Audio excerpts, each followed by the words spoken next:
পৃথিবীতে প্রায়শই যেসব অলৌকিক ঘটনা নিয়ে সন্দেহ থাকে, সেখানে মোহাম্মদ কাশিম জীবন্ত প্রমাণ হিসেবে দাঁড়িয়ে আছেন যে আল্লাহর করুণার কোন সীমা নেই। ৪৯ বছর বয়সে তিনি জিনগত কারণে উল্লেখযোগ্য পরিমাণে চুল হারিয়ে ফেলেছিলেন। ডাক্তাররা বলেছিলেন যে তা স্থায়ী ছিল, চিকিৎসা সাহায্য করবে না। তবুও কোনো চিকিৎসা হস্তক্ষেপ ছাড়াই তার চুল এখন আবার গজাচ্ছে, তার মাথার ত্বকের ঠিক মাঝখান থেকে। এটি এমন একটি কাজ যা বিজ্ঞানকে অস্বীকার করে। এটি রাসায়নিক বড়ি বা অস্ত্রোপচারের কারণে ঘটে। কাশিম বলেন যে এটি কেবল আল্লাহর করুণা ছিল, যা তার স্বপ্নে প্রকাশিত হয়েছিল। আরও আশ্চর্যজনক বিষয় হলো যে তার শারীরিক আকৃতিও পরিবর্তিত হচ্ছে। তার পা আকারে বৃদ্ধি পাচ্ছে এবং তার পেশিগুলি শক্তি এবং স্বর অর্জন করছে, সবকিছু স্বাভাবিকভাবে।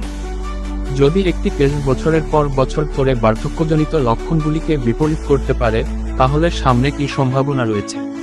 এটি লক্ষ লক্ষ লোকের চিকিৎসার মূল চাবিকাঠি হতে পারে যারা চুল পড়া এবং অন্যান্য বয়স সম্পর্কিত অবস্থার কারণে নীরবে ভুগছেন। বিশ্বকে মনোযোগ দিতে হবে। আরও আপডেটের জন্য ভিজিট করুন URL